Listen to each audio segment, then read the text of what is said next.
Hello, everyone. Welcome back to another Waffle Press commentary track. I'm your host, Diego Crespo. With me, who's dragged me into this one, is Matt Garingo. You should be thanking me for this one, frankly. I am very happy to revisit this film, Birds of Prey, directed by Kathy Yan. Just came out this year, but why were you so excited to talk about this one before we start pressing play? No one pressed the play button yet. No one pressed the play button. Yeah. Don't. Because this is the best movie ever. This movie's fantastic. It's the second best movie of the year so far. It's better than every movie in the DC Cinematic Universe and the Marvel Cinematic Universe. And I think people are cowards and refusing to recognize the brilliance at work here. I love this movie. It might be my favorite of the year. I'd really have to think about that. Also, because there's only like 10 movies out this year for public consumption. Seen much, but this is a 5-star movie. I would at least keep it in that ballpark. I think it's a terrific film, but I guess now we should mention just how we're watching this. I'm watching this on the iTunes version. How are you watching it? PlayStation Network version. Okay. So when we press play, it'll just start right away, right? Yes, but I also want to tell people little fun Matt fact. We're recording this immediately after we recorded. I mean, not immediately, like a few days after we recorded the Temple of Doom recording, which will probably not be out for another few months, knowing our schedules. But we just did it, and I want everyone to know that about an hour after recording that, the pump at my house burst, and my yard flooded. And now I have no water at the house. So I've been without water. It is Sunday. I have been out without water since Wednesday. Oh, wow. It will not be repaired until Tuesday. So that's how I've been spending my Memorial Day weekend. Oh, it is Memorial Day weekend. Holy fuck. Yeah, no one gives a shit because things are so awful right now. Yeah, no. I mean, I didn't care before. Other than it was a day off, but okay. So, yay. I'm mentioning it because I believe either before or while we were recording that, I might have mentioned, like, I hear running water, but I can't figure out where it's coming from. And it turns out it was because my yard was flooding. And I did not figure that out for like 3 more hours. I was looking all around my house trying to figure out what was running. I went to the basement. The pump was like actively working, and I'm like, so something's running. I couldn't find it, and then the sun went down, and I went outside, and I heard like just water because the whole yard had flooded. Well, that's delightful. Speaking of disasters, let's catch up with Harley Quinn and her girl gang. Yay! So let's get ready to press play in 3, 2, 1, play. Play. Warner Brothers logo. Hey, I gotta ask you, did they? I've already forgotten. Did they do the DC logo? I think they do. Right? We're gonna find out right now. Oh, yep, there it is. It's Yay. The Batman, the Superman. I like how all those, they look nothing like the film versions, but hey. Well, that's just in case they have to recast, which which seems to be very likely. Oh yeah, and also they're bringing back one of them at least for just one movie, but whatever. Oh, who's coming back? Ben Affleck will probably be part of the Snyder Cut reshoots. Oh yeah, they're going to do reshoots. Who gives a shit? I don't want to talk about that. All right. All right, so this movie's already winning by starting off with animation that is just delightful. Oh yeah, no, it's great. It totally captures like the appropriate vibe. Yeah. That they're going for, you know? Like this is a cartoon movie, but it's also like just serious enough, you know? Like it's never, I mean, she literally winks at the audience at the end, but it's not like winking along the way, you know? Mm-hmm. Well, it understands that she's ultimately, Harley Quinn is a cartoon character, but it's going to take her very seriously, which is what I think works better. Also, this does this thing I love in some that like comic book movies have not embraced enough, which is it kind of treats all continuity as having happened.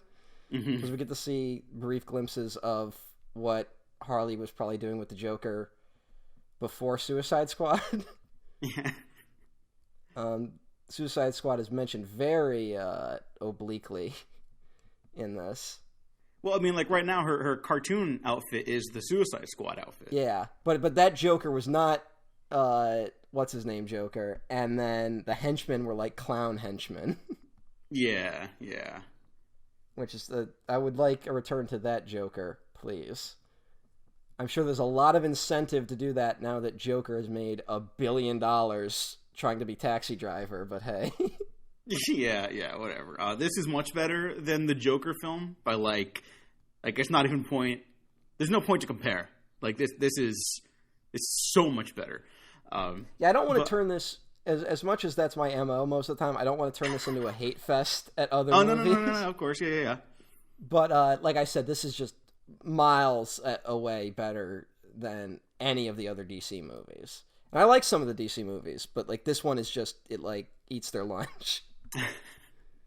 And this is also obviously like a huge, just countless bonus points for this. But like Margot Robbie has been very vocal about wanting to champion more women filmmakers and artists with all of her productions because she's like making leaps in the producer game. Apparently, like she's the one who brought on Kathy onto this film, who we'll talk about a lot because I'm a big fan right now. And I'd really like to see her debut film, Dead Pigs, which has yet to receive distribution anywhere except China. That's the big question, because this is so fucking good. It's like, where the fuck did she find Kathy Ann? Because this is a hell of a public debut. Maybe not her directorial debut, but for the world to see, this is a hell of a movie to start with. And it has me excited for whatever she does next, which I'm sure she won't have any stigma put against her like other female filmmakers. Yeah, I really fucking hope not. Okay, so that dude right there who Harley Quinn's about to jump and break his legs, he is one of the members of the David Leitch, Chad Stahelski stunt production team. I forget their names. I'm sorry about that. I should have done more research. But I just wanted to shout them out because they did assist with the reshoots. But, you know, they didn't, like, hijack Kathy Yon's production either. They're just like, here, they wanted us to do more action. What are we doing, Kathy? And I really like that, too, because I'm a big fan of John Wick. And I don't know, I just thought that was cool that it's kind of like all these really scrappy, like, honestly, even though the John Wick franchise is, like, huge now, it's kind of a scrappy little action franchise. And so Kathy Yan and Margot Robbie and this whole team just kind of like got together and made like a really down and dirty action movie with comic book characters, which I like a lot because I like my action like this, you know? Mm-hmm. It's real down and dirty. Actually, I know very little about the production, so there were reshoots done on this movie. There were reshoots done. I'll mention some of them. I do not know about the Black Mask situation, like 100%. I think there were some rumors flying around. I know one of the rumors is definitely true, but like the actual mask that will eventually come into play, I think there's a little point of contention about whether or not that was like a reshoot edition or if it was the end goal initially. Not that that some matters. Some of the Black Mask stuff feels a little like disconnected, but this is a fairly like I don't know. This movie when I watched it did not feel like a movie that had reshoots done. You know, like no. It feels like a whole uniform story. You see a lot of these comic book movies, and you can just feel like what was shot like 6 months apart. You can feel like the 7 different movies that were made and then shoved into one. And it all feels very streamlined, whereas I feel like any reshoots that were done were just meant to like underline something that was already in the film. Yeah, which is like everyone talks about this, but like reshoots are not inherently a bad thing. But this is how you do them. You just bring out what was already there more, you know. And honestly, like talking to other like people that are in the film industry, who the fuck doesn't want reshoots for that, you know? Like, who wouldn't kill for that?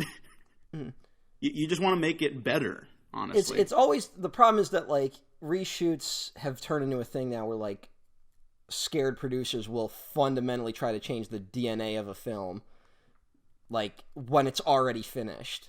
Mm-hmm.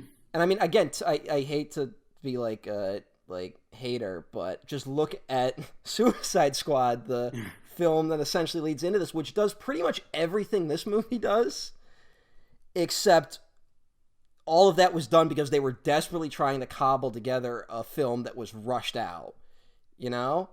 Yeah.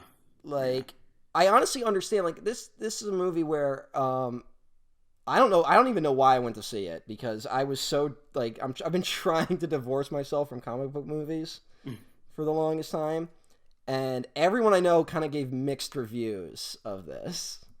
And for some reason, you gave a somewhat mixed review. Initially.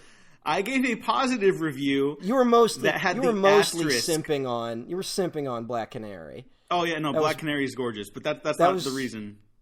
But for some reason, your mixed review got me more interested than if you had been like, "This is the greatest movie ever." Well, just because I know you, I didn't know how you'd react to it. I honestly didn't. And I'm happy and shocked that you love it as much as you do. This is a great movie, and I haven't gotten into exactly why it's so great yet, but I think a lot of people's misgivings with it are because of this horrible, like, assembly line studio system we live with. Yeah. Because any other movie like this that has, like, non-linear storytelling, that has voiceover, that has, like, these, like wacky stylizations that are put over everything, you know, like, that's usually stuff that's used in a desperate attempt to save a movie, you know? Mm-hmm.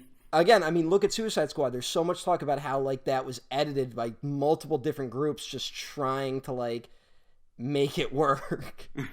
And we suddenly have, like, all these, like, very obvious music cues and tons of text over the screen, and just, like, totally clashing styles and stories that, like, jump around and go all over the place. And I think something like that maybe made people more resistant to it here. Whereas I think everything done here is totally appropriate for the film and the story that's being told.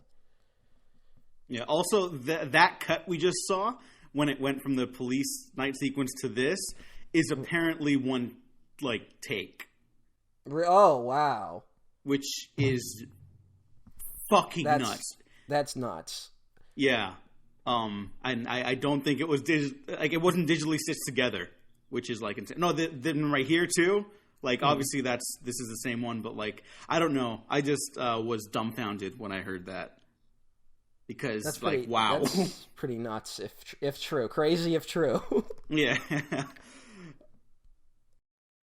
I really like the point you brought up about how, like, it took everything that happened before and just, like, made a good version of it. Yeah. I am someone who does not like when franchises are like, oh, fans reacted poorly to this, so let's just do that again and ignore that it ever happened. Like, I'm making my way through Community at the time of this recording again, and that they do not, like, retcon anything that happened in the controversial fourth season of that series, right? They're just like, we got to build off of it. And not just because that's how life works that I like that, but I wish more franchises did that, you know? Like, X-Men did X3 twice, and no one liked it. So, whatever. Again, not trying to make this into, like, a hate fest movie, a commentary, but just, like, more series should do this, you know? Like, why not try to grow from everything that's already, like, come to pass, you know? Like, build off the story, you know? You can go interesting directions. Well, here we get Black Mask. Oh yeah. Ewan McGregor is terrific in this. Ewan McGregor just loving this performance. just going. And this is when I started realizing I was going to love this movie, frankly. Because this scene is insane. Yeah. Like, there's some deep stuff going on in this movie, but I think more importantly, this movie is fucking crazy. In that it gets horrific and disgusting. I went into this, I think one thing that helped, I went into this not knowing it was an R-rated film. Mm-hmm. I thought it was like a PG-13 you know, and I started getting excited as like legs were getting broken and faces were getting cut off. Even though the scene is so cruel and mean. Oh, it's vicious. I've mentioned, I think in my initial like post viewing of it, the first, because I watched this twice in theaters, and I liked it even more the second time. But I had mentioned Last Boy Scout vibes in this, and in terms of like the sleaziness and like the nasty nihilism of the villains. Chris Messina as Zaz, who is a character I don't really care for often, is great in this because they just like totally lean into like, okay, he's like just a like, oh, fantastic, ridiculous like cartoon evil villain in the comics, so why not just make him a henchman to a more interesting villain here? And I actually think... and make him heavily gay coded. Oh, heavily, and you know that could be a little controversial in some capacity. I know, but you know what? Here's the thing: we're getting so like, I'm so glad that it's almost uncomfortable how gay coded they are. You know. Like, I'm not trying to be like, man, we got to be fucking pushing boundaries and fucking upsetting people. But I kind of am at a point where there's so many of these, like, sterile, like, studio, smoothed out movies where, like, nothing gets by anyone. And this movie feels like they maybe went off and filmed it, and then Warner Brothers was like, wait, what the fuck is this? Yeah. And then, they just had to release it. Because there's so much in here that normally wouldn't get past a studio these days. And that's another thing that's very refreshing about it. Yeah, and it's also a reminder to keep the budget down, because this was like $100 million, like maybe even less, which is I like that. Good. That's kind of funny, though. Keep the budget down to just $100 million. Oh, yeah, you know. That's how fucking insane the studio system has gotten. Yeah, just fucking ridiculous. I should also mention that I have not eaten breakfast before recording this, so that egg sandwich scene. Wow. Well, all right. Well, hey, you're going to be feeling Harley's pain in a little bit, which is another element I just love about this movie. And here's another thing that I feel like got by a studio, which is that the stakes of this movie aren't them trying to save the world. The stakes of them are just trying to find, like, emancipation, you know? Yeah. Trying to carve out their own little freedom in this fucked up, horrible world. And those are, like, the stakes that movies like this are so often missing. This is going to be a weird comparison. I think this might be one of the most human superhero films. No, absolutely. Since Spider-Man 2, like in the same ballpark. Which I do not think anyone expected going into this, but I appreciate endlessly. And shout out to downtown Los Angeles being a great backdrop to like the lower echelons of Gotham. Because Los Angeles, I love Los Angeles. I haven't been downtown since quarantine started, but like I love going through places like this. You can find so much great shit there. You generally meet great people there, sometimes assholes, but whatever. And I don't know. I really love that. I gotta slow you down a bit because I just love the all the people that are now after Harley now that she's broken up with the Joker. This is just a great story element. And it's this weird thing where this movie does set up and pay off so well. And you don't even realize you're being set up. Oh, and this is great. The guy in the wheelchair. Oh, yeah, it's fucking terrific. With 2 broken legs and a gun. And I'm going to start laughing too much because that's the shit I love in this. And I was so caught off guard because like there's so many gags in this, and like most of these movies would just have them and then drop them. And it would be like a good moment in the trailer. This, like, everything starts building on top of each other. Where it's like, oh, no, all the shit Harley's been doing in that opening is now about to catch up with her. And that's what this whole movie's really gonna be. And that's just great. And, all right, here is the moment when I fell in love with this movie. Where I'm like, I'm on board for the rest.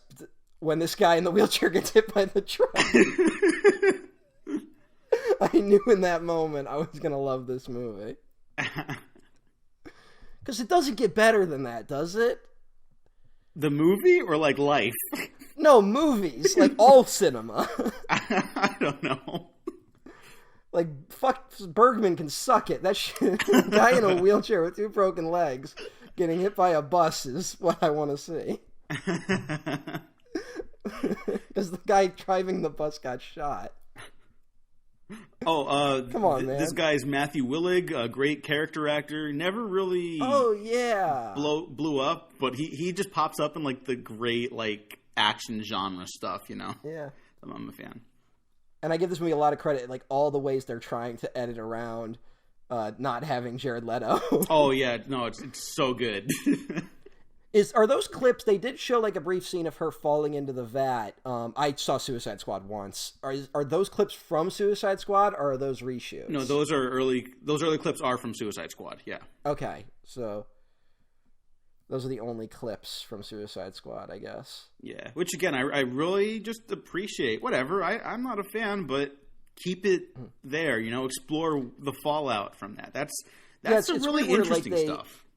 They keep it there, but they also are like, we're not going to have that influence our movie. Like, we're going to tell a story that is self-contained. And even though this is kind of a setup for like the Birds of Prey, it's still a very self-contained story, which I also appreciate. Yeah. Kathy Yan apparently had to really fight for Rosie Perez as Renee Montoya, because the role was not written for a woman in her mid-50s. It was written for the same age group as the rest of the cast. Yeah. Studios are a bunch of cowards. I'm glad she fought for it. Yeah, because she's great. And just women in their middle ages do not often get the chance to star in any films, which is absurd. Well, it's also like, oh yeah, we're really going to get the kids into the theaters by hiring Rosie Perez. Like, I can see from a marketing standpoint why they wouldn't want to do that, but from the standpoint of the film, it's great. Mm-hmm. And that's another thing where I got to talk about this movie. For me, had like everything stacked against it in terms of like what I would go out to a movie, because I'm like a huge fan of the Birds of Prey comic, and this movie does not really like match the comic in any way. Like Cassandra Cain in this is nothing like her comic book counterpart, and I'm not a huge Harley Quinn fan. And this movie is very much like, as much as it's marketed as Birds of Prey, and I do love the very long title, it still kind of is a Harley Quinn movie, but it all works. So, like, as someone who went into this with like his guard completely up to every little change that they did, I ended up loving it, so... Yeah, I mean, it's also just a reminder that who gives a fuck about, like, accuracy and stuff like that, you know? Like, yeah, who gives a shit? Which might also be a fun fact for some people out there. I was reading a lot of interviews about Kathy Yan and, like, her influence. She started as a journalist, like I did, and then eventually was like, I want to do movies. Like, she interviewed, like, directors in, like, a New York Times or Wall Street Journal article. And you can find it online. I'll put a link down below. And she's interviewing directors, and she's like, wow, like, I want to do that. And now she is doing it, right? But there's mentions eventually online of her influence in films and, like, her favorite stuff she used to watch. I think her favorite Batman film, at least the one she had mostly in rotation, was Batman Returns, which is very obvious when you get to the third act of this film. Oh, yeah.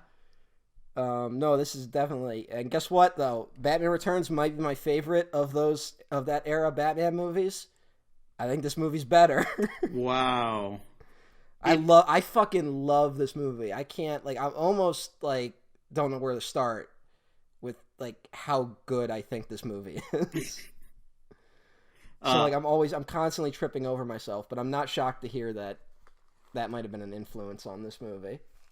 Yeah, I welcome that, actually. It's on par. It's top, like, tier of the superhero stuff, like hands down. It's top tier of, like, the action movies of, like, the last 2 decades, which at least in my opinion, and I'm very shocked that it doesn't have that reception. Here's the one thing I'll say is that I might disagree with you a little there, which might sound weird. Like, I don't think the action in this is anything revolutionary. It's very good, and it's this thing where I think the bar has been set so low by so many bad action movies that just seeing someone do it competently is refreshing. But I think this movie realizes something very important about the comic book movie, which I just love that this disguise does not work at all. Like, oh yeah, no, it's like, great. Waiting for the punchline, but that's pretty funny. I think this movie kind of realizes that the action in a superhero movie isn't the most important thing, which is also something I would say about like Batman Returns, which I also said has the best action of that era Batman movies. Yeah. But it's also like the action is like the last thing you'll talk about because it's all like character, it's all personality, it's all style and themes. Like that's all the stuff that works here, like stupendously. And that stuff matters so much more, in my opinion, than cool action scenes. I like the action, and it's all very like this is all very colorful. This scene is like just a ton of fun. But it's not like the reason I love the movie, you know? Yeah, no, I would generally agree with that. Like something like Thor, I don't think has great action, but I love that movie, you know? This one I actually do think has great action. So I guess that's our disagreement for the film. It's like, yeah, I think the action's okay or good, and then I think the action is great. That's our big disagreement this time. You know what the thing I really love about the action in this movie, though? It's you can see it. I can see it, and it doesn't go on for fucking 20 minutes. Yeah, if I remember correctly, I felt that the action at the end went on a little long, but we'll see how I feel. It's short. I literally just rewatched this before we recorded. Wow. Okay. And I watched it yesterday. Gee, okay, wow. So you're the biggest Birds of Prey fan. Oh yeah, no, I think I'm the number one Birds of Prey fan right now. So Capion, if you're out there. This movie's not being championed by like all my weird friends on film Twitter. Like I even went through and everyone was kind of like, yeah, this is good. Like everyone kind of had like a shrug, like, yeah, this is good and fine and stuff. And I want people to stand up and recognize that this is a great, great movie. Oh, and here's my girl. I think apart from Harley Quinn, Black Canary is the most fascinating character in the film. Like not just because I think she's a very attractive actress, but like the character dynamic I find very fascinating. Not every character fucking delivers in this movie. Oh no, completely. Like even like I think the one thing I went in this was that I heard that Huntress wasn't in it that much, and like A, I love that character, and B, I love Mary Elizabeth Winstead, and I was like I would of anyone I really want to see her, but like even if she doesn't have as much screen time, like all her scenes are like A+. Like all of her moments are fantastic, and I think that's true for every character in this movie, regardless of the amount of screen time they have. It's like the exact amount that character needed. Yeah, I think we're in this weird phase of movie making right now where a lot of fan reactions tend to guide what these studios are making right now or whatever, right? And it's all bullshit. But, like, you have to remember what a movie needs, not what the audience needs. And this is a film, which is even more amazing given the climate, that never forgets that it's telling a story that isn't predicated on what, like, people want. It's what the story needs. And the story is, of course, narrated by Harley Quinn. So you get, like, all this wacky shenanigans. But, like, no one overstays their welcome. No one... You want to see more of them because you like them, not because there's not enough of them, I guess is the big thing. Exactly. And amazing costuming, by the way. Yes. Oh, yes. Costuming in a way that doesn't feel, like, forced. Like, I've seen a lot of superhero films where, like, they... You know, the costumes, they kind of, like, feel like they're there because, oh, that's what we need to put on the poster or something. Whereas everything here feels very organic. Even the Black Mask stuff, which from what you've been telling me was maybe reshoots, they snuck it in very well. If that's true. Yeah, completely. And I guess, do you want to talk a little bit about Black Mask right now? Because I think he's a very underrated comic book villain in this. In this? Yeah, in this. I think he's, like, great in this. No, he is so good where he's, like, very entertaining, and he's gay-coded, which I love. just the bi energy coming off this film is fucking fantastic. And it's like, but he's also like a real piece of shit. And he's threatening too. Like, so many of these movies, like, they forget to have one or the other, you know? Mm-hmm. Or you get like fucking Thanos where he's like, hey, I thought what I was doing was right, so oops, I committed genocide. Also, I'm not going to learn anything. Yeah. And my death won't be satisfying. And it's like, this guy's the exact opposite of that, where he literally just wants to control everyone around him. Like, that's just his one thing. And it's great. They just play that out. There's not like some scheme of him. He's like, once I steal the diamond, I'll conquer the universe. It's like, it'll be part of my laser that I'll fire into the center of the earth and make the galaxy beautiful or some bullshit. Like, he's just like, I just want to control fucking crime in Gotham. And I don't like when I can't control things. And when I can't control things, I freak out like a child. Which would make me embarrassing if I didn't cut people's faces off. If I didn't have my henchmen cut people's faces off. Yeah, and when I first watched it, I wasn't sure how comfortable I was with him not being in direct like conflict with the Birds of Prey until like basically the third act. But then on the rewatch, like, it all fully sank in for me. Like, oh, like, because this is a movie that is actually more driven by theme than I think a lot of people recognize.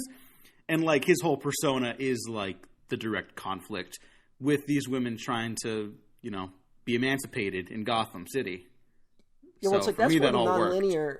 That's where the nonlinear stuff really works, because it's just like, it's this like scatterbrain of like how all the systems in Gotham are working against these women, Mm-hmm. that they're all kind of trapped in their own little boxes in various ways. And it's this way of being like, it kind of shows like the invisible work that women are all doing in the background, Mm-hmm.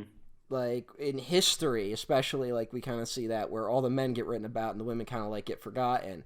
And then with what survives, you find out that like women are always doing some sort of work that we just don't honor and just forget about in some way. And I think the nonlinear stuff kind of just, it's an interesting way of showing it. That brings up another point that I don't know how like valid this rumor was, but initially the talks around this film would have been that, it's a Harley Quinn story while Batman is missing in Gotham, and Gotham crime is running rampant, more rampant than it has in a while. And then that kind of vanished after a while, and I'm totally fine with that. But I just thought that was interesting that was an early talking point. Apparently, that it's interesting, but it's also this thing. What I kind of like is that, I mean, here's the thing: I love Batman, but Batman's a douche. And he's also a type of guy where, like, he'll fuck up the Joker every few weeks or whatever, but he's not really solving like the systematic problems of Gotham. Mm-hmm. And that's where the Birds of Prey come in. And that's like a thing in the Batman comics where it's like, yeah, Batman is there for when you need to take down like Clayface or something, right? Yeah. But the Bat family is the one that's like actually trying to fix Gotham. Like, he has all the resources and he has the know-how, but like other people implement it, because the Birds of Prey kind of work under him a little bit in the comics. Mm-hmm. Which is not an element here, but I'm fine with that. Yeah. Fuck accuracy. Also, talk about this, where this is like, this is skeevy. Yeah. Drugged by these dudes. Like, how did that make it into this movie? Yeah, I don't know. Like, and I'm not complaining at all. I think it works. Because, like, they know the line. That's another thing, that this movie walks, like, an incredible tightrope of, like, knowing just how close to get without, like, going overboard, Mm-hmm. Which is something I think Suicide Squad maybe didn't know. Sorry to keep dunking on Suicide Squad, but that's a movie where, like, they kind of think they're being, like, edgy and raw, and they're kind of just being gross. Yeah. And this movie knows how to be edgy without going over the edge. Like, the key word of edgy is edgy. You get up to the edge. You don't go over it. to bring it back to that last Boy Scout comparison, which I do think after all this time, I think this is as good as the last Boy Scout for my personal ratings. That movie, to me, when we were talking about it, does have one line at least where I'm like, that was too much. This one balances it better, but it's also just like a delight. Like, I don't know, I love trash sometimes, and this is not a trash movie. This is a good movie, but there's like just the right amount of like trashiness, like on the edges of that edginess. Like it is not afraid to get its hands dirty in like the pits of Gotham, and everyone knows Gotham is just like a hellhole. It's elevated trash. There you go. There you go. Fuck elevated horror. Eat your heart out, A24. Oh my god, I just love this movie. I'm sorry if I get like too caught up in the movie itself, because I did I watched it again this morning to take notes, and I maybe took notes for about half the movie, and then I just started watching the movie again. But Los Angeles as like, I really hope that in the future they just start like mixing different cities to be parts of Gotham. Mm-hmm. Where it's like the Birds of Prey live in like Los Angeles, Gotham, and then Batman can be in like Chicago, Gotham. Like those feel like the two like distinct worlds. Yeah, I really like that, because then you get this whole like class like disparity thing, which I think this film is aware of, even though it's not calling it out, but it's just showing us constantly, which I really appreciate. Mm-hmm. Like that's just good like art direction and like style. Yeah. Well, again, it's so like, I think an unfortunate thing that's happened in recent years is that like a lot of like girl power and feminism has been like co-opted by marketing. Mm-hmm. And you see the movie and like some like there'll be like a couple lines of like "you go girl" type lines, and then like, but then the characters are usually like reinforcing power structures that have been historically bad for women. Yeah. And maybe like the movie's not super interested in those things. Like I'm not even saying like overt. Like it's a lot of times where these movies don't think about those sorts of things. Where it's like, I don't think a lot of superhero movies realize how fascist they are. Mm-hmm. And even the ones who do don't always know what to do with that. Whereas this seems to be a movie that like kind of understands in an odd way the value of superheroes in this era. Yeah, I think in a weird way, I've read some takes about BVS, not to get into the whole thing, where it's like, this is the natural succession to the Christopher Nolan Dark Knight. And I do not agree with that as much as I like that film, or at least appreciate BVS. I definitely don't agree with that. I think you realize that's my take. You realize that's my take on BVS that I said to you on the podcast. Was it? Oh my god. Okay. Well, yes. Well, I disagree with that. I think this is the natural succession to The Dark Knight Rises. In that The Dark Knight Rises ends with divorcing Bruce Wayne from Batman, and Christopher Nolan, he's a white rich filmmaker. He can only go so far, but I at least appreciate that film's attempt to be like proletariat at the end. Yeah. And this one is kind of like, okay, like what happens next? Like what happens to these people and these institutions? Yeah. And how do they find themselves? I think my point with BVS was that was the world where Batman lost, Okay. Like the dream of leaving Batman behind failed. Because like the weird thing about the Nolan films is that they kind of exist in a universe where like everything just works out. Mm-hmm. Like that there are no real people that will like truly try to undermine what the Batman does. And you're like, well, I guess if things worked out like that, I'm okay with Batman, but that's not usually how the world works. Mm-hmm. And BVS is just like, hey, what happens if it went the other way? And Batman stabs a man in the heart.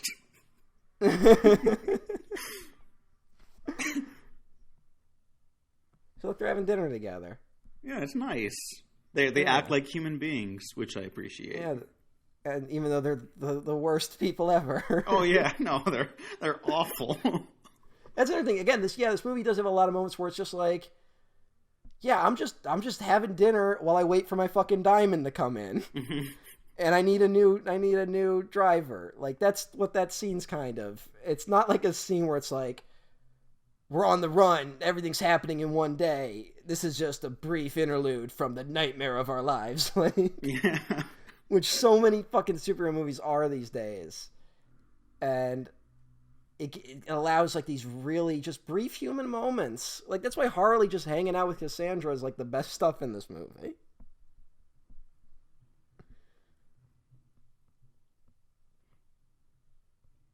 Did I lose you, or did I? No. We're good. I'm just trying to think of what to say about this scene because, like, I'm in love with this version of Black Mask. I'm realizing, like, everything about his character is so just like into the control, and like if you can like roll with him, you can see like, oh yeah, whatever. Like you just kind of nod and like, yeah, whatever you say, dude. But the second someone just like doesn't go with his flow. He's just like a stick of dynamite waiting to blow up in your face. And he's the perfect villain for this type of story. You know, like he just fits in perfectly with being a guy who's like, 'cause, you know, there's so many dudes in this world where it's like, yeah, they're good when they get their way. And the moment they're challenged in any capacity, like their real side comes out. And that's a lot of what this is. And another thing about this is it's just like how hard it is to get away from dudes like that. Like, a huge part of this is Harley, you know, we all talk about Harley, like, how can she keep going back to the Joker? He's such a piece of shit. And, like, even she realizes that on some level. But it's like, look how hard it is for her just to leave him. Like, the world doesn't make it easy for people trapped in situations like Harley, like Cassandra, like Black Canary, like Renee. The only one who's kind of good on her own is Huntress, but that's just because she's just murdering people. Yeah, and then as a result, she can't connect with people on she level. She doesn't know how to talk to people, which is like a great addition to like the John Wick style stereotype. Yeah, she's hysterical in a way that's like not even. It feels like they're not even trying. Like it's pointed, but it doesn't feel like try hard to be funny. Where she's just like trying to talk to people, but she can't. There's this kind of trope, I guess, about like third world countries in action films looking like a little dingy and yellow all the time. And I like that this film kind of not to the same extent, but I'm looking at like downtown LA in this scene. And it's kind of like, oh, it does kind of look like that. But it's not like it's not an edit choice. It's just how downtown LA looks. Well, it works because how many times like do we read like, you know, we're inundated with such propaganda these days of like, look at this horrible shit happening in this country. And then it's like shit that's just, it's happening here too. Yeah. It's just happening to like segments of the population that we historically don't give a fuck about. And so, you know, it's like that weird thing where it's like, man, like lately it's been like, man, I can't believe China's been lying to their people so much about the coronavirus. And then, like, we literally have a dude going on the air every night lying.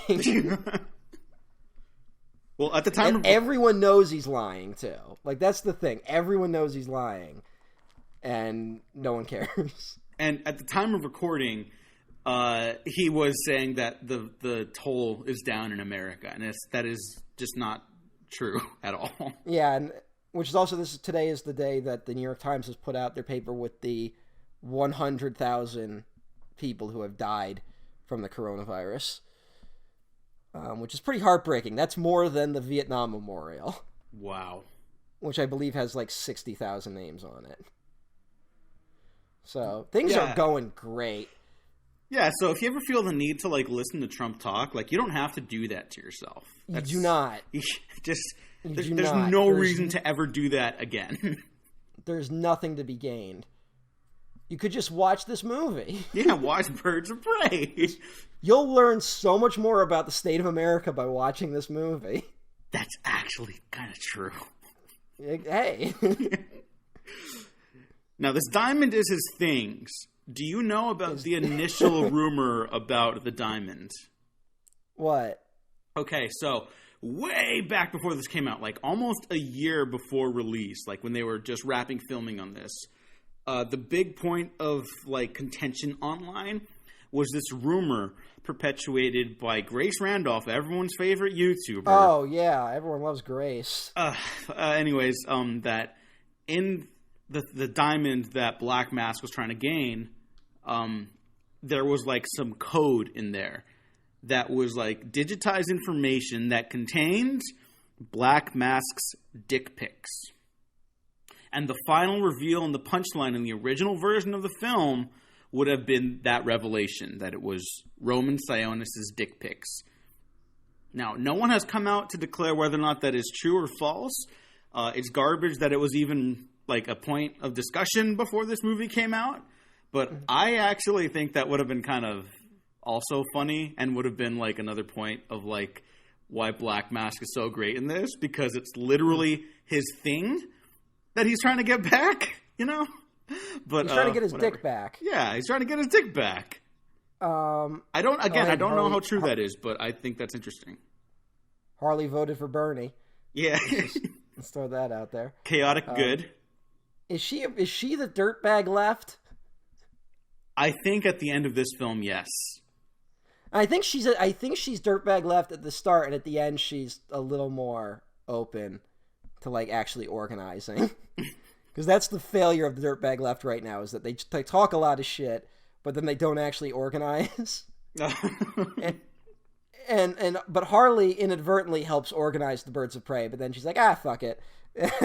That's not really her vibe. You know what? And that's an interesting counterpoint to Batman. Not to make this a Batman thing either, because this is a great film apart from his entire world. But they occupy the same space, and you know, Harley Quinn is definitely working class in this, and still manages to do, I would argue, more permanent good for Gotham than just putting someone in prison. Yeah. And she does it through the act of murder. Yeah. I love how much murder is in this movie. Oh, no. It is delightful. There is one kill that I was like audibly cheering and clapping for in the theater. No! I think we might be talking about the same kill. Yeah, probably. At the end. Oh, it's so good. Which, like, I would, you know, like as we talk about where he gets blown in half by a grenade. Because, like, I doubt this is anyone's first time with this movie. If it is, you're a fucking moron. But that's what he says right before he blows up. But yeah, that was so amazing because I'm going to talk about it early, which probably is unfair. But they set it up where it's like, oh, she pulled the thing, so you think he's going to fall off, land in the water, and then blow up, and we're just going to see like the water explode. But no, he blows in half before hitting the water. Like that's incredible. I would sell the movie on that, but it kind of like gives away what happens. Yeah. Okay. When I first saw this, I could feel the audience kind of tap out of this scene, and I think fuck them. No, I think I get why. One, because it's so bizarre for a mainstream film, but also the film isn't like explicitly explaining what's happening. And to me, it was like so obvious, like, oh, she's going to a happy place to like withstand the men. Yeah, we live in an age where people can't handle movies that aren't being spoon fed to them. Yeah, I don't blame people. I just blame like what's selling right now. I blame society. I also blame society. But yeah, so we're living in a society. Now this scene's great. I don't know. I can't imagine. Like that's where I just feel like I'm like alone these days because like I can't imagine watching this and not being like this is the best. Oh look, there's the Black Mask, and yeah, this is the best. And also, basically, to sum it up for people that might be like confused about this. And to hop off your Seinfeld reference, this is her Serenity now. Yeah. That's what it is. That's exactly what that is. I like this is what I got from this. There's also the implication that she's kind of had to go to that place before. With the Joker, which is, again, not something explicitly stated, but I don't know. That makes it much more sad to me. The cartoon introduction is kind of like her sanitizing her own life. Yeah. Even while she's telling us horrible things that happen to her. we also didn't talk about it in the opening, but it's showing like all her past heartbreaks apart from the Joker too, and one of them is a woman, so Harley Quinn is a bisexual icon now, which I like. Yeah, I'm glad. Like, I'm always a little annoyed with that. Was like a moment where I was like, because like a lot of times these movies do that as just like a sort of lip service. But then they did not eliminate the fact that Renee Montoya is gay. Yeah, which I completely missed the first time I saw it. Oh, really? Yeah. I had someone point it out to me, and I was like, whoa, really? And then I saw it again, and I was it's like, still nice. It's still not great where, like, we can't just have, like, an explicit gay relationship in these movies, because it is her ex, so, like, they're kind of contentious the whole time. Mm-hmm. But it's better than I'll just say a lot of recent films. Yeah. That have done this. This action scene is pretty great. Yeah, honestly, everything in the police sequence, I think is just like the best. It is a delight, and it's it's all cops are bastards of action sequences. It's chaotic good is what it is, for the wrong reason for her, but like I don't know, I like it. And when she's just freaking out at the console, like it's very cartoony, but like it just totally hits the right note for this film. Margot Robbie's just go hard or go home, man.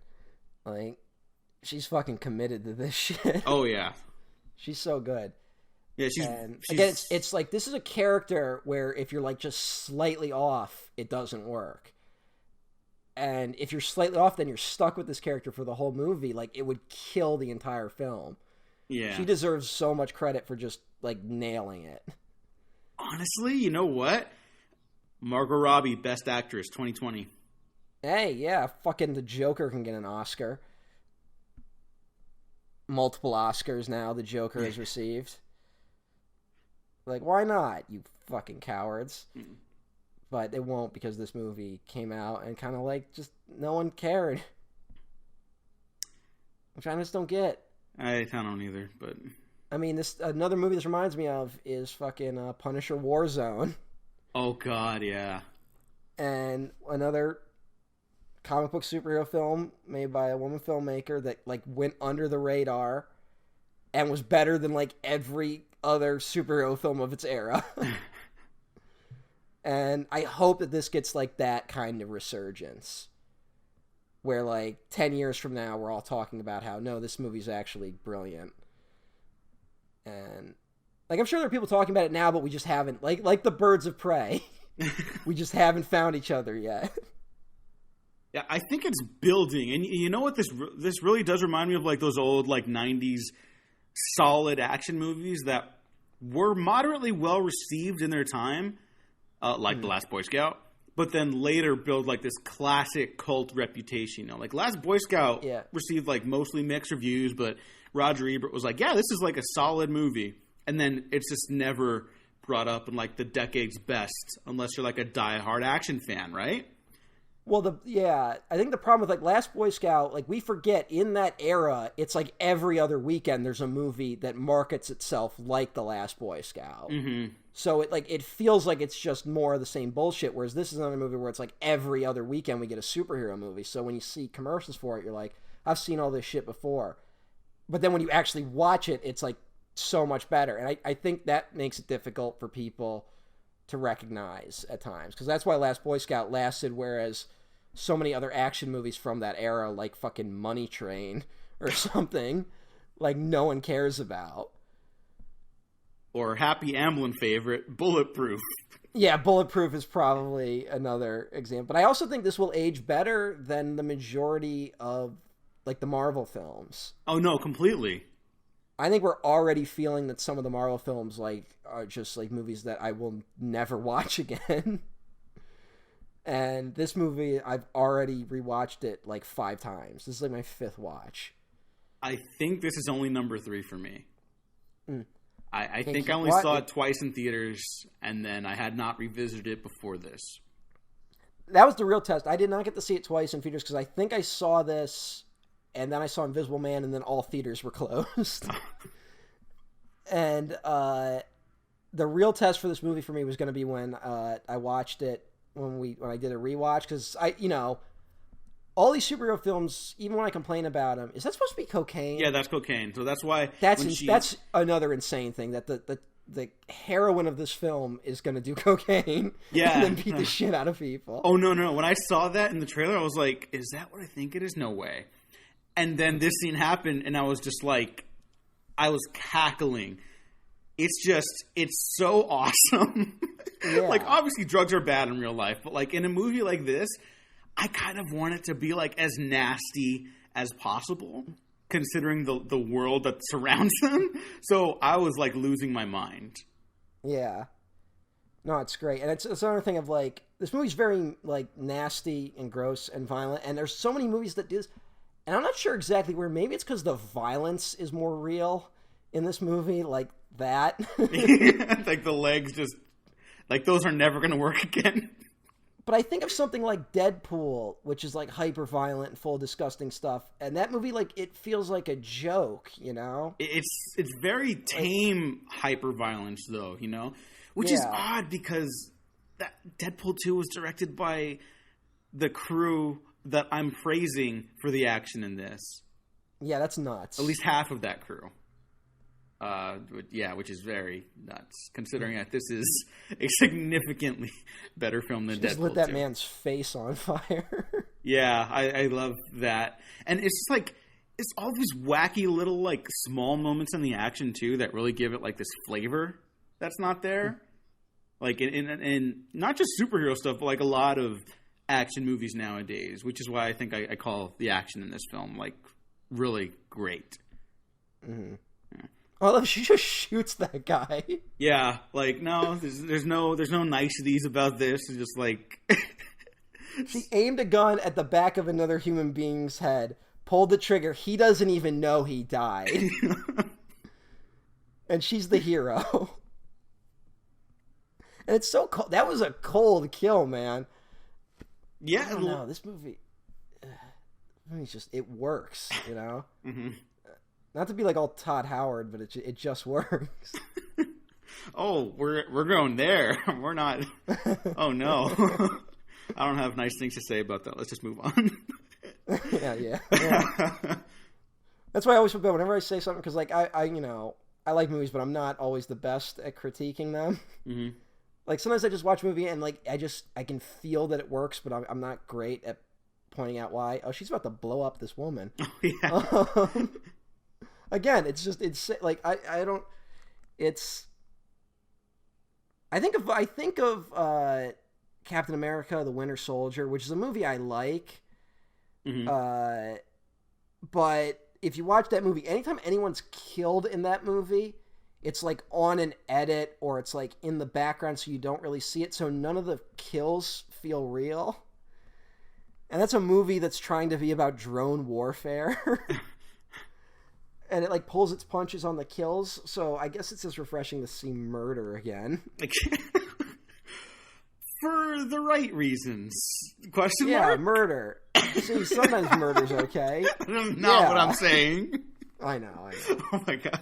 I also love that she's driving a van with two beds, like roped to the top of it. Like, where did she get that?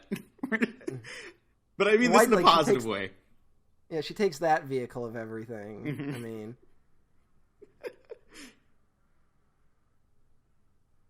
why do you think you weren't so hot on the Harley Quinn character before this? I think it's just that thing of like, it depends on who's writing the character, like defines that character, and I feel like as I kind of divorced myself from comic books, like a little while ago, so I haven't read anything recent. But like the last time I was reading comics, her character kind of felt like a mess, you know? Mm-hmm. Like, no one was really getting her. I think she was back with the Joker, like, again, which is just, it's just exhausting. Even though, like, I understand it, like, as a character, but it was like, oh, come on, dude, we've been here. Like, give her some, like, she was growing, and then she just goes back, and then, you know, not to dunk on Hot Topic, because I feel like Hot Topic's like a scapegoat for a lot of things. Yeah. Like, when you complain about Hot Topic, it's usually, like, code for complaining about young women, which is never really fair. But she kind of like got turned into like a Hot Topic type character where like everyone's wearing her t-shirt, but then like she kind of loses like whatever made her Harley Quinn, you know? Yeah. And also, you know, Margot Robbie, she was great in Suicide Squad, but she's not written well in Suicide Squad. And it's that thing of like I seeing this like ad for this movie, I had that Harley Quinn in my mind, so I'm like, there's no way this movie works. And as much as this movie doesn't ignore those events, this feels like a completely different character. You know what? Credit to Margot Robbie. I don't feel a disconnect from that, but not in like a bad way. You know what I mean? Like what I was talking about earlier, where it does feel like growth from a point that I could live with forgetting, but it's still in the back of my mind. Also, I have to do this parallel between this scene and Manhunter because those are the only two movies I can remember with characters in a like a mini mart. Oh, that's 100% correct. Yeah. Like I like how she again. I love that she casually throws out that she saved the world in Suicide Squad. Which is like, again, like think about that. She saved the world in Suicide Squad, but this story is much more important. Yeah.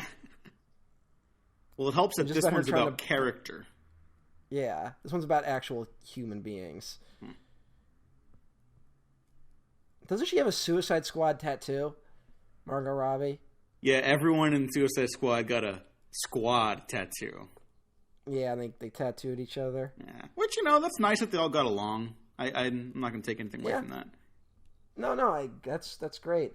I wish that movie was better. Yeah, I mean, not to rag on that, but that thing had everything going for it initially. Like, that one could have been great. I like this guy. I like Doc a lot. Oh, yeah. He's really I love nice. This guy, and I love that he betrays her. Yeah, no. I mean, it's great. It's a little, like, mean, but, like, in totally the right way. You know, like, it's kind of reinforcing the message that, unfortunately, these women are really have to be out for themselves. You know, no one's going to take care of them. He feels like the not all men character of the film. Where it's like, oh, he's the good one, you know? It's almost like how there's always got to be a white savior in, like, movies about race. Where there's, like, finally the one white guy who's like, hey, racism is wrong. And suddenly it's like, hey, there's someone that I feel like I can identify with. And this, like, he's a good guy. He loves Harley, but it's like, at some point he's like, look, I can't protect you anymore. And I have to look out for myself at some point, and I'm gonna.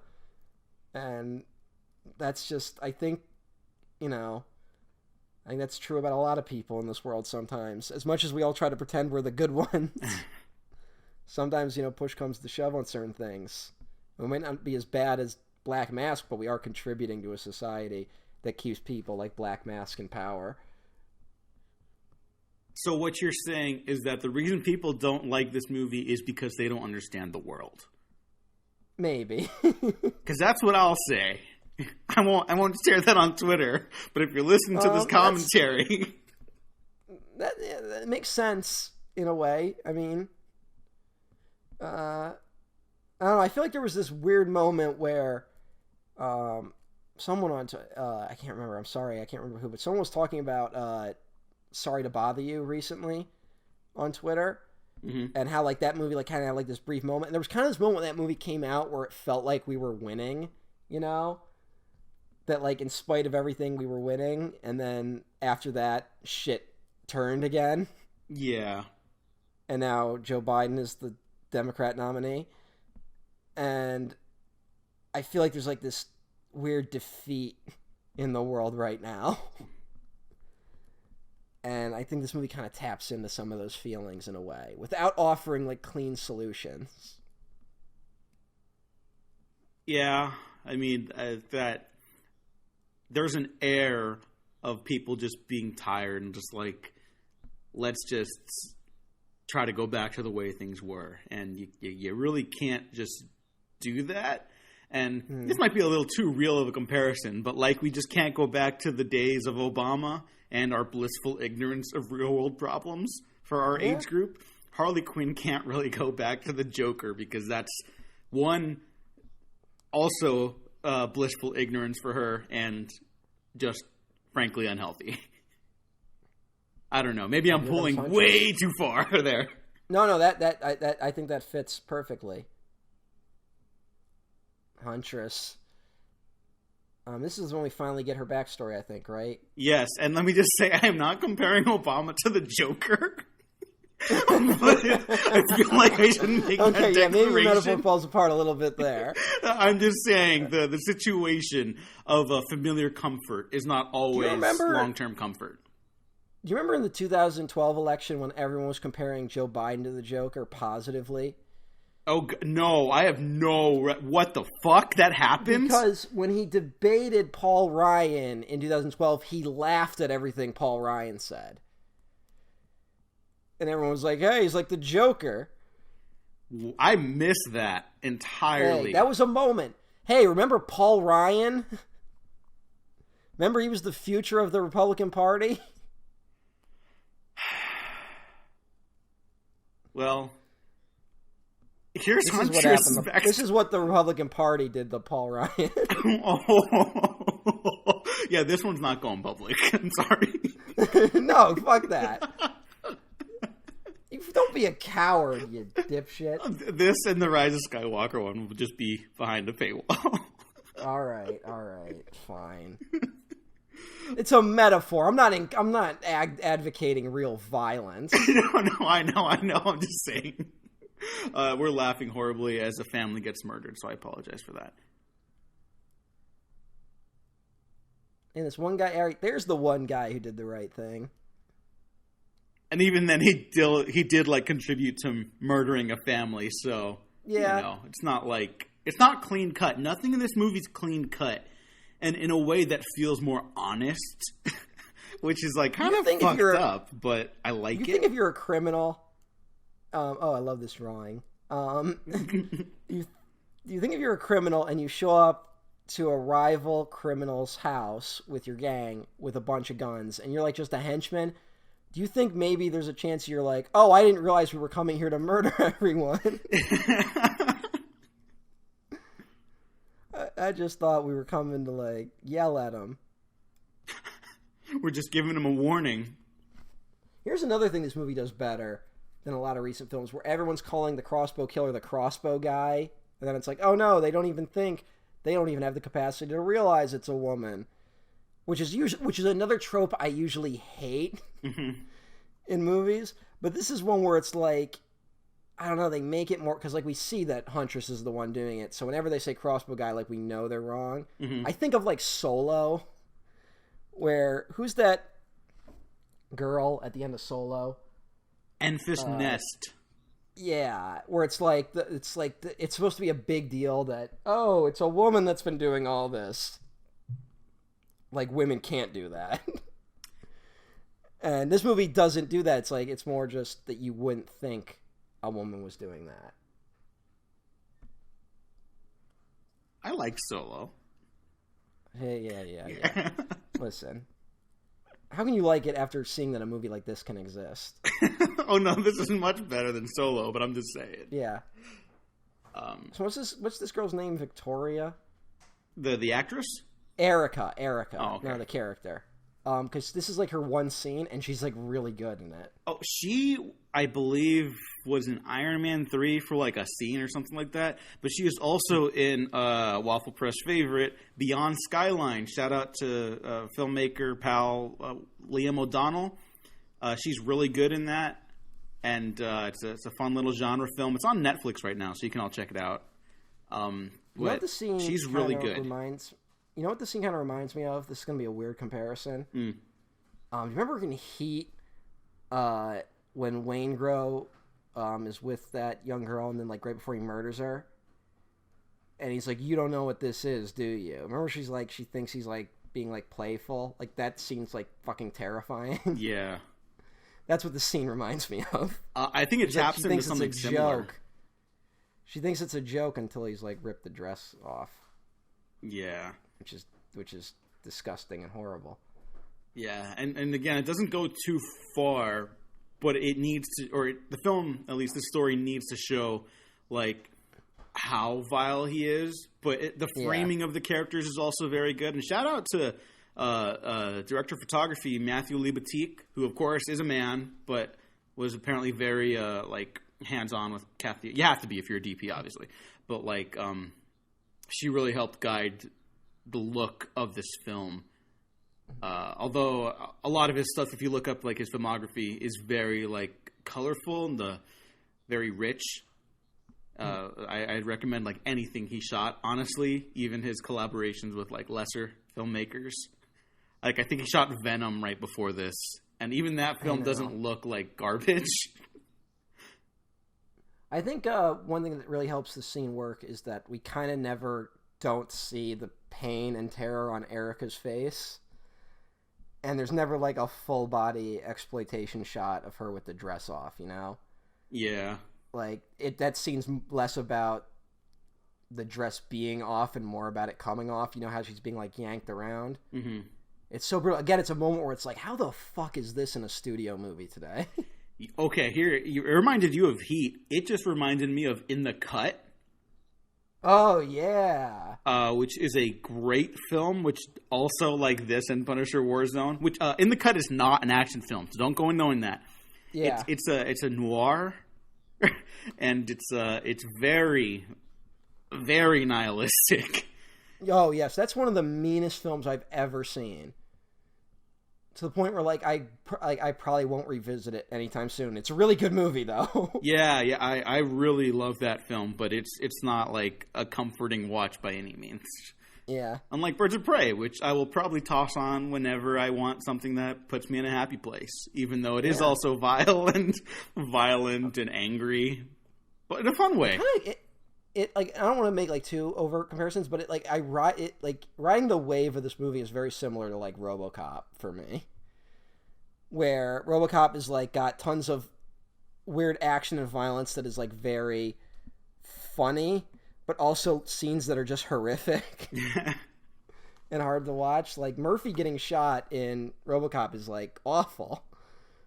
But the guy getting toxic waste dumped on him is hysterical. Oh my god, yeah. That when he gets hit by the car, and that is great. This might be a take. I love RoboCop. I am not a diehard RoboCop fan. I even prefer Birds of Prey to RoboCop. You could have let me die without ever knowing that about you. Yeah. Yeah, I don't need to know that. I think this is better. All right, here's my one complaint about this movie is that I think like Bruce getting blown up, Bruce the hyena, I should say, doesn't really pay off in any way. Like he just kind of comes back at the end and it's like, oh hey Bruce, he didn't die. Like that's my only real complaint. Yeah, that would have been nice if there was more of a payoff. They're like in the third act or something. Yeah, I think like one thing a lot of comic book superhero movies mistakes they make today is that they're full of stuff that are just fan service, and they know that if they give fans like X amount of moments that fans will be okay. Whereas this movie, nothing that's in it, like everything that's in this builds to something and means something except Bruce the hyena, really. Like the only thing he really does is like illustrate that she's at her lowest point by dying, but he didn't really die. And it's confusing. It's one of those things where because he didn't really die, it's kind of like the Chewbacca death. Oh, no. I mean, not as bad, but like where they have to film it in a way because he doesn't really die. So it's just awkward, and so that's like the only moment of this where it's like, but other than that, I'm fine. So that's real nitpick complaint bullshit. I do like I guess we didn't really talk about it when he like first popped up on screen, but like I do like that from the get-go she is trying to fully carve out her own identity, like in an admittedly kind of like healthier way by caring about something else, you know. It's just she feeds a guy to the hyena. You know, in her own way. She's trying to move on more positively. But it does go to show that like she just doesn't know how to live a better life. Like she doesn't have the equipment to pursue something like that by feeding a man to her PhD, hyena. motherfucker. Yeah. Oh yeah, like no, I like that too. Like she's a smart person, but she's also like just made such terrible decisions in life. Like a human being, you can be a good person or a bad person and make the opposite decisions that will benefit you. She has a PhD in psychology, right? I think so. I don't think they declare it in like the film, but yeah, that's how she ends up at Arkham, and then doesn't go so well for her. See, this is everyone's lowest point. Which is a very, like, standard, like, film thing. Yeah. But, like, it's so earned in all its respects that it feels like, oh my god, like, wow, I forgot that movies could make me feel things like this sometimes. Notice all the women with the paintings of women with cords around their necks on his wall. Oh, yeah, amazing production design on this. Oh, yeah. This movie's just, like, A+ everywhere. Like, I don't know, it's like, this is what you do if you have $100 million budget. You don't spend the whole fucking movie punching things that aren't there. Or trying to hide what the film's about so the actors don't know how to perform their best. Oh, yeah, that's always fun. Yeah. Oh, I love that shot there. Oh, that's good. Yeah. That kind of reminds me of Heat a little bit. Yeah. Well, not as crisp, but, like, there's a lot of subway action in Heat. Yeah. Which this film doesn't tap into, but I just want to shout out Heat because it's like, it's a film that ends. It understands that Los Angeles isn't like an end point for a lot of people. Some people come and go, so like it begins at the subway and then it ends at the airport. And Birds of Prey just kind of like everyone, they're not going anywhere. Like this is their world, and they just have to survive it. So in a way, it kind of understands Los Angeles better than a lot of other films. Well, this is weird. I normally only ever bring up Heat when talking about other movies to be like, here's why this movie sucks. And then I compare it to like how great Heat is. This is one of the few times I've been like, no, this is like Heat in a good way. And what it understands is in Heat, like Los Angeles is almost like a character in it. Not to be all like New York is the fifth character of Sex and the City or whatever.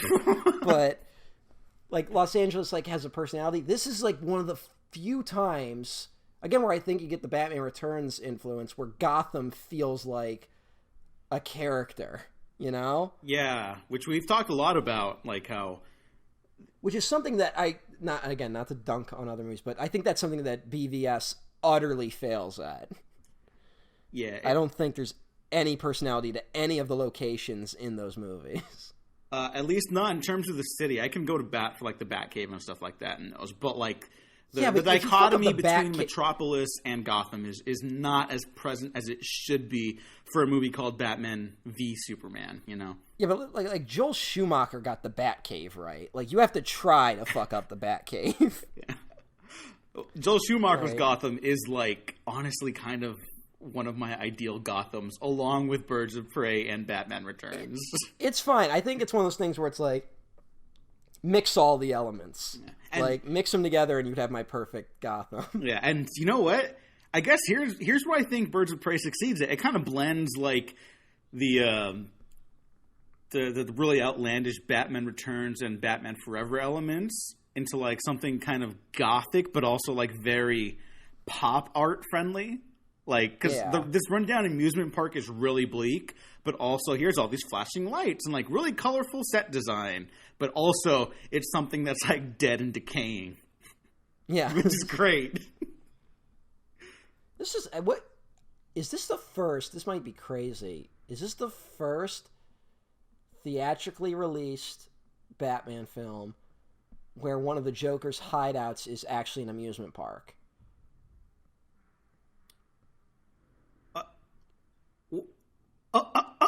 Oh my god, that's like such a Joker thing, and like they've never done it in the movies. I think you're right. This is like the third best Joker movie, and the Joker's not even in it. Wow. Yeah, because this is like a theme park similar to the one in Mask of the Phantasm, But that's like crazy. I've never thought about that. But yeah. Like, I'm in shock at that revelation right now. I'm just saying, like, this movie, it's one of those things where, like, it just gets it more than the other movies do. Like, I don't know. That sounds maybe wrong, but because that always starts turning into, like, nerd debates about how to do a character right or wrong. But I just think this, like, it gets it on some level. Like, they break it down and rebuild it in a way where it all still fits. Whereas so many of these other movies, you feel like they're trying to impose other things onto something. And most of the time, those are corporate mandates of, like, setting up other movies. Yeah. But, I don't know. And you know what? Like, even if you don't like this movie, I think one thing can be, like, just certain across the board. Is that this movie succeeds or fails completely on its own merits for you. Yes. Which is just a nice change of pace for these kind of superhero films. I'm shocked we still have like 30 minutes left of this movie. Yeah, no, I do too. And like, I think a big issue some people took with it was that the birds of prey really only kind of culminate in the last half hour of the film. Yeah. Which I don't mind, honestly. I don't mind. I will say though, if like I know that like it's turned into a thing because sometimes you look this movie up and it's just called Harley Quinn now because the marketing like failed this movie entirely. Mm-hmm. And I do think maybe it would have been better to call this movie Harley Quinn as like a setup for Birds of Prey. But that's like a real nitpick. Like I don't like I'm not. It's not like a hill I'm gonna die on. Yeah, no, like probably like Harley Quinn and the Birds of Prey. Like, yeah, that probably would have done better, but like also, unfortunately, who gives a fuck? Like, yeah, like it doesn't. It's not like doesn't totally matter. It just kind of is that as a movie. Mm-hmm. But no, it's fine. Everything's fine. There's nothing wrong with this movie. And I fucking love Zaz so much. He's so nasty in this, because usually I kind of roll my eyes when everyone's like, oh, he's a serial killer, he scars his body. I'm like, who? It's so like juvenile. And here he's just like the right amount of awful. Yeah, he's just a piece of shit. Yeah. And he dies horribly. But he cares a lot about making his buddy happy. Yeah, you know. I love the little just stabbing him. That's very... That to me is Harley Quinn as a character, because that's like totally unnecessary, but she keeps doing it. And she was like, I can contribute too. This is when they finally all come together, I guess. Yeah, it's culmination. Yeah, I don't know. It doesn't feel rushed in any way. It's just like I've seen so many movies try similar things and fail utterly, and this movie doesn't. I can't even really pinpoint why.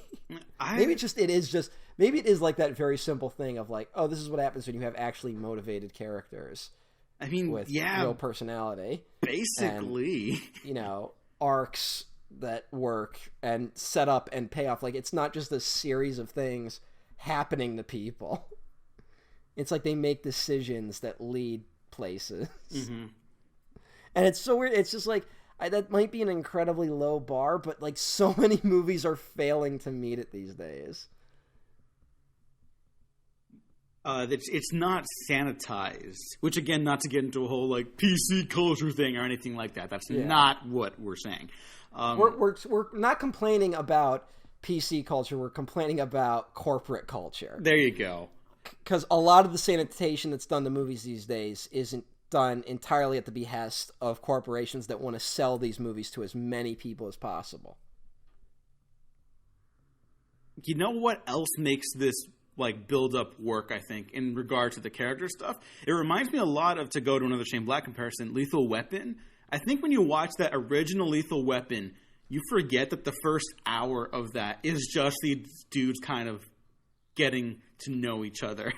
And then the last act of that movie is like, oh, the plot kicks in, and now we're going to see how their relationships are changed because of it and how far they've come. But like, really, Lethal Weapon's not a hardcore action movie. Lethal Weapon 2 is way more of an action movie. And I love Lethal Weapon 2, but the character stuff in Lethal Weapon or The Last Boy Scout or Birds of Prey is really why I'll keep coming back to these. Like, I would love to see Birds of Prey continue. And I know that's kind of like not a confirmed thing at this point, unfortunately. But like you can kind of put these characters anywhere now, and you can understand where they'll go. Like if the next one could be like a heist movie or something like that, you know, you could just put them in any situation because the characters have been so well defined now. Just bring Kathy Ann back. Give her everything. She's working on a couple things. Like even after Dead Pigs at Sundance, she was mentioning that she was getting like a lot of like meetings, thankfully, because I think people forgot Dead Pigs was like a huge Sundance hit, but just no one bought it to distribute it. But everyone liked Hollywood. it. God damn it. But I guess she's working with something in regards to like an A24 production. She's doing some other things. She wants to like make films in different genres a lot. But she mentioned she's always interested in like stories about people and our current place in like history. And if she does like period pieces, she wants them to be reflective of like what we're going through now. And she's very well spoken. She's check out any interview with her, and you're just like, how the fuck is this person not like in discussion How's she for not been everything? given the keys to the kingdom yet? Yeah, like, give her everything. Yeah, and she's only like 33. And that makes me a little angry. now, like I have like an age that like I have to accomplish something by. Honestly, I was doing a lot of research on her before this too, and I was like, "Fuck!" Like, we're not in our 30s yet, but oh my god, I'm feeling it. I'm feeling it. Creep. I can't drink like in high school anymore, so yeah. Luckily, my body has always been a disaster. So even though it's starting to break down more, it's like, it's just kind of on par.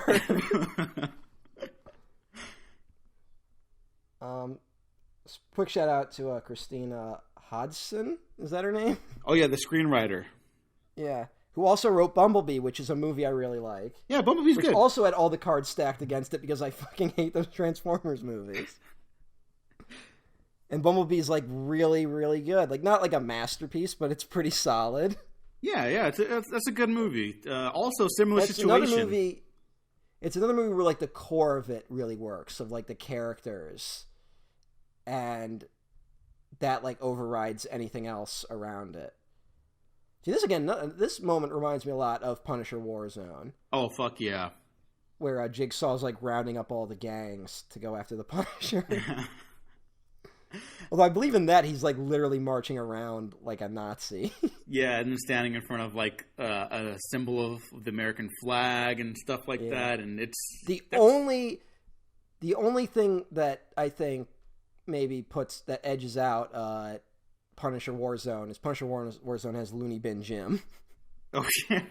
Which is one of the greatest characters ever put on film. I don't know, Black Mask. I love Black Mask. I love Victor Zsasz in this. I just like Looney Bin Jim. Like that's another one of those movies where when Looney Bin Jim like is like I'm gonna break every mirror so my brother doesn't have to see his horribly disfigured face. I'm like, all right, this movie's a masterpiece. To mention Christina Hodgson some more, she is currently writing Batgirl and The Flash for Andy Muschietti. I heard she was doing the Batgirl one, and then didn't like that get kind of put like on the back burner when Joss Whedon was going to do it for 5 minutes? No, she's following up Joss Whedon. Oh, okay. Yeah. I thought it was like this weird thing of like she was brought on to do Batgirl, and then they had her do Birds of Prey, and then they're like, "Hey, we've lost everyone in the Flash again. Can you write the Flash?" I'm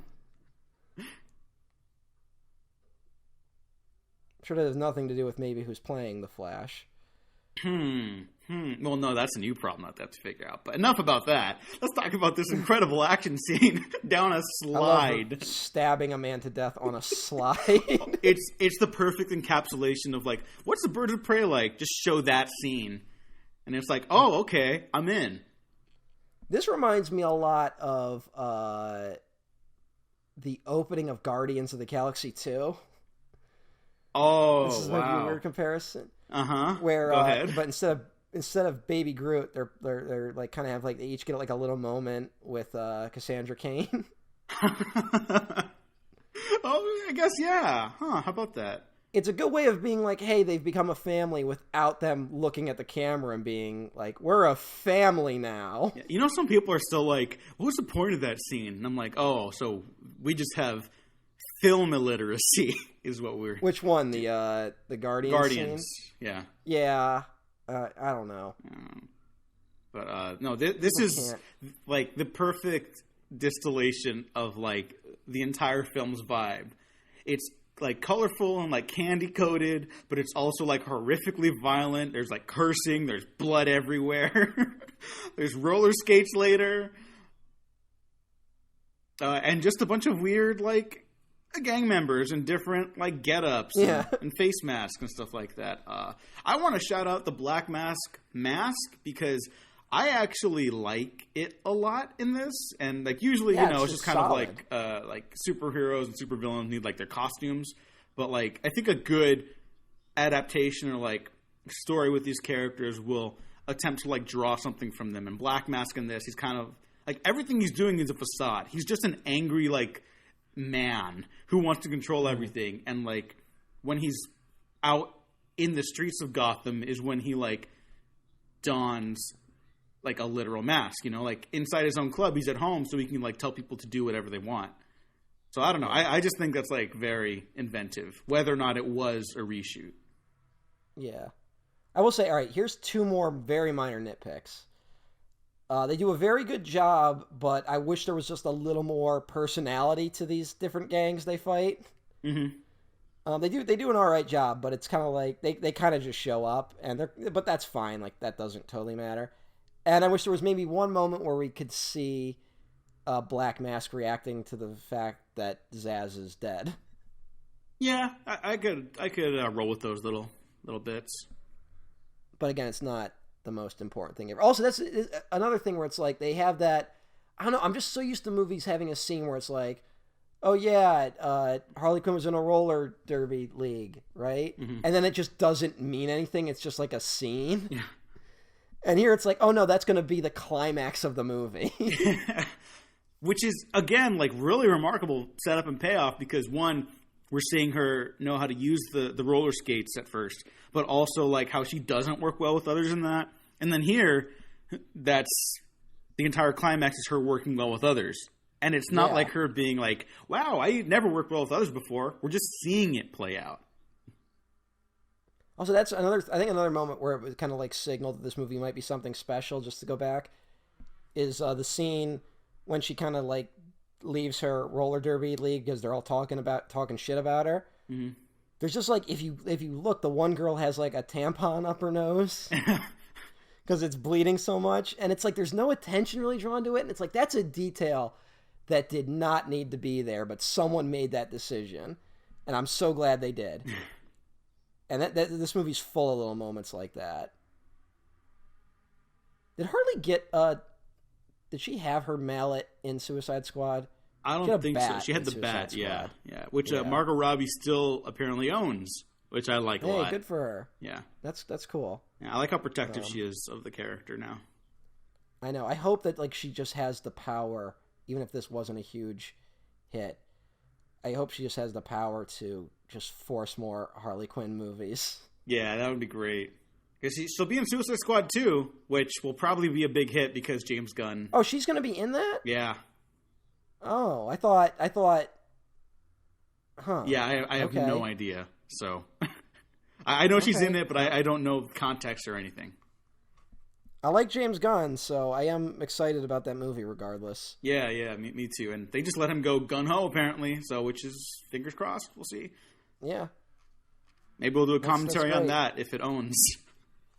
Maybe. I doubt it. But because I am genuinely sick of superhero movies. I was just kind of like, this is like, it was like that moment where like genres start dying, but then like in the last few years of their like moment, a couple like brilliant movies come out. Mm-hmm. This is kind of it. It's like April Fool's Day being at the end of the slasher genre like era. like this is kind of what that feels like. Also, I do love that like they saved Canary, like the one person with actual powers, for like this one moment. Oh yeah, well it's literally her finding her voice.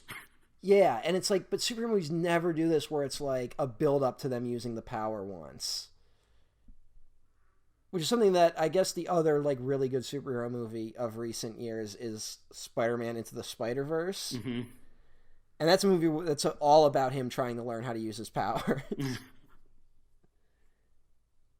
And then I like that you also see it takes a toll on her, you know, because, yes, you know, we're talking a lot during this commentary and, you know, they're fun, but like if we do it for a long time, it does get a little tiring.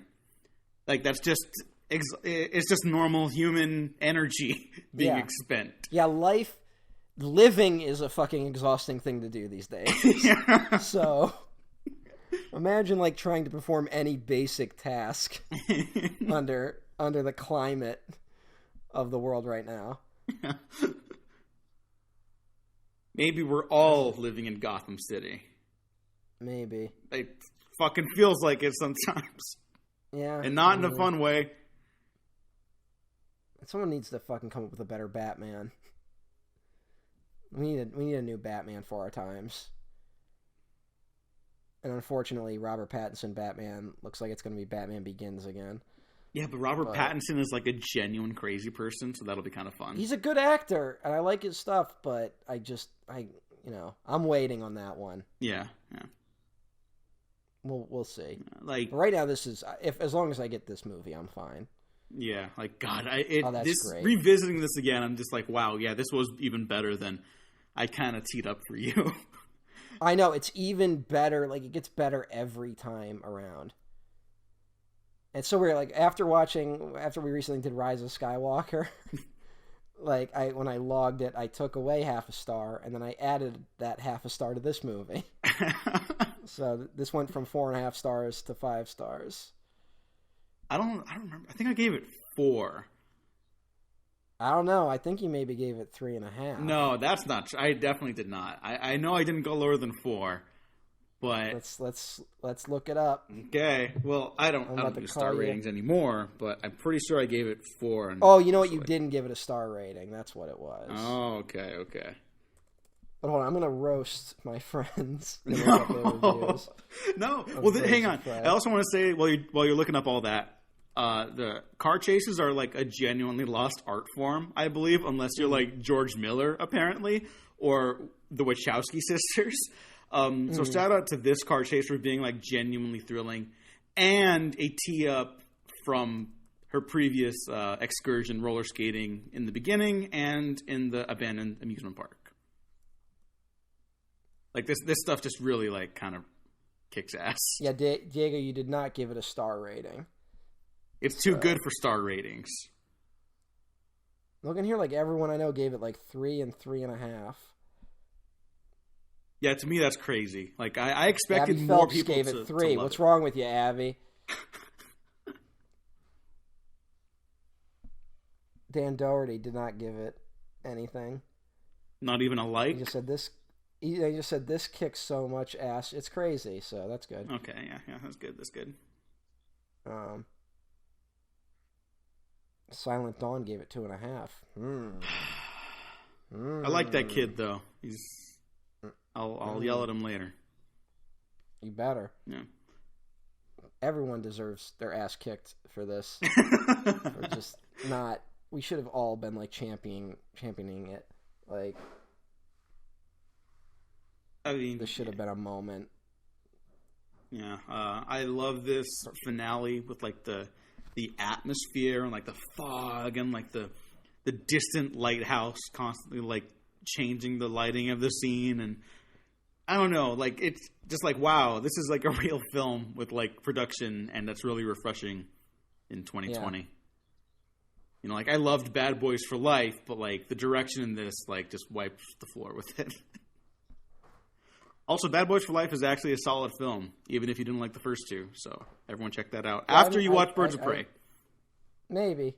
Who knows? I don't really care about those movies.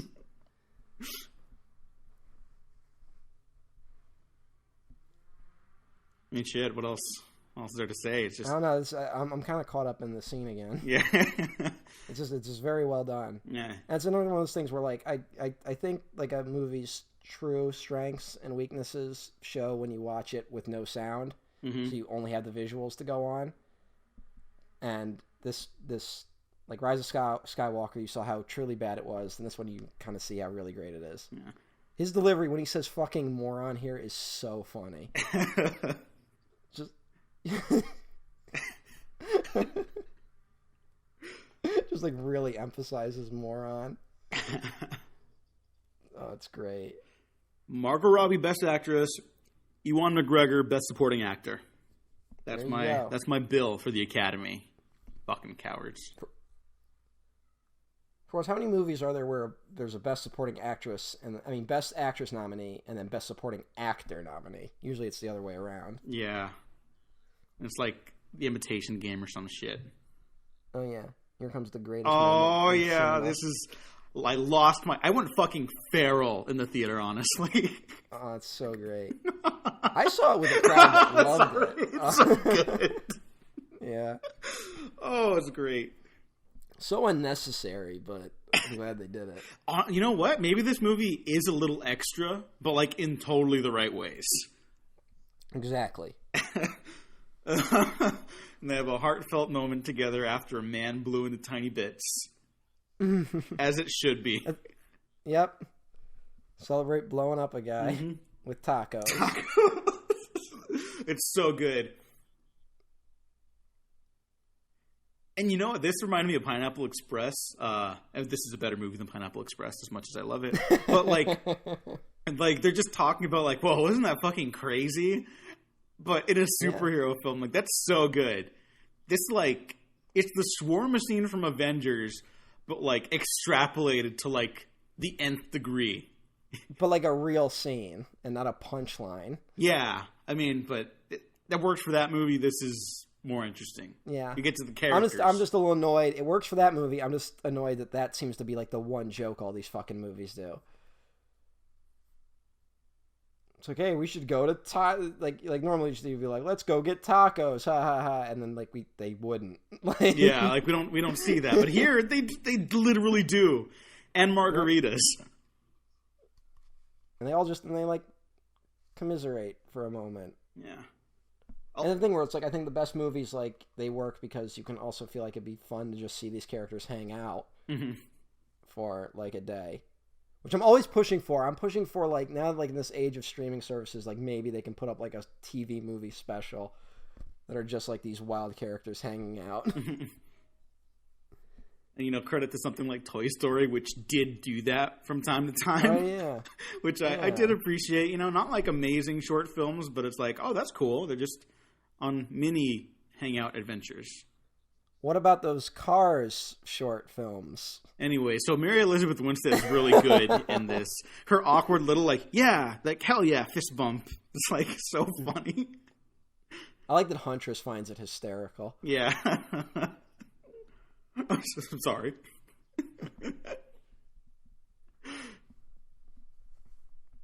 Hold on, my cat Otto is... Hey, Otto, what are you doing? He's enjoying the film. Now, I remember you complaining about the ending of this when we talked. Yes, I'm okay with it now. I am literally okay with everything, but the one problem I had was that it didn't feel like Harley Quinn and Cassandra Cain really grew when I first watched it at the end. I don't think it ruined anything.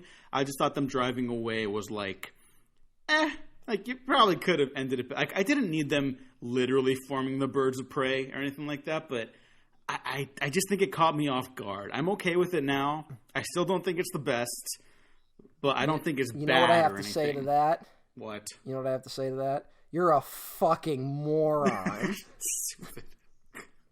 And I love the birds of prey getup a lot. Oh yeah, and like the one moment she's got like a mask on. Yeah. You think the Question will show up in one of these movies? Maybe. Because Renee Montoya becomes the Question in the comics. I mean, I'd be okay if she was just called that eventually. You know, we don't need to set up the other guy. I like the question. I just want I wouldn't mind, even if he just showed up for one movie just to pass the torch. I would really like to see the question. And he had a thing with Huntress in the cartoon. Oh yeah, huh? That was a good cartoon. And he was voiced by Jeffrey Combs. Oh yeah, the Reanimator. Yeah, and he was just like a crazy conspiracy theorist. That was a really good take on the question. Oh yeah. That whole arc with him is great. And there you go. She's winking at the camera. Basically, she finally gets her egg sandwich, which looks terrific. I like that. What I like is that it does simultaneously look as gross as it probably would be in real life, but also looks delicious. Yeah. And these end credits are great. Yeah. Who did this? I don't know.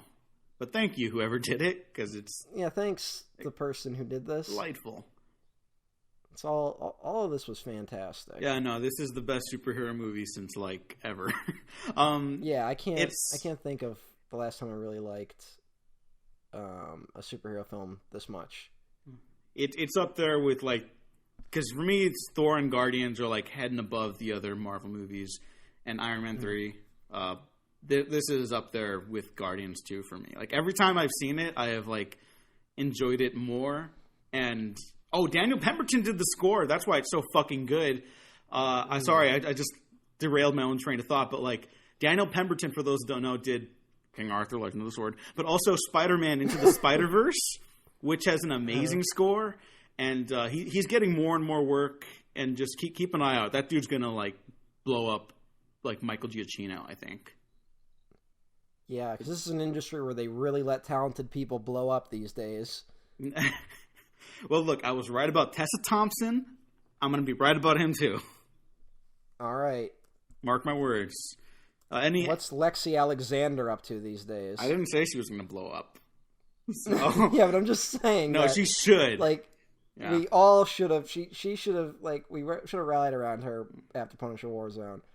And that didn't happen. And I desperately don't want the same thing to happen to Kathy Yan. Well, we'll have to keep championing her stuff. Because she's too valuable to let go.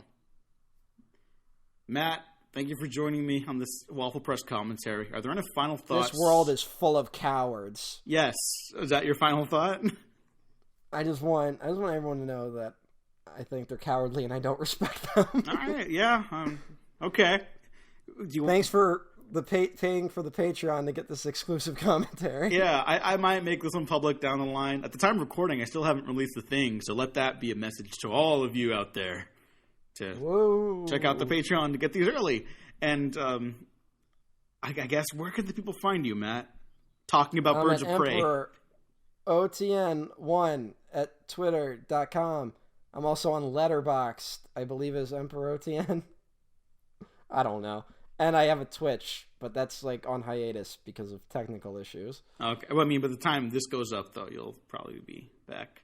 Nope. No? Okay, never mind. Nope, I will not. And you can find me at the Diego Crespo on Twitter. Check out the Waffle Press on YouTube, SoundCloud, Spotify, iTunes, and, of course, here on the Patreon. So thank you so much for listening. Thanks for watching. We have been professionally unprofessional.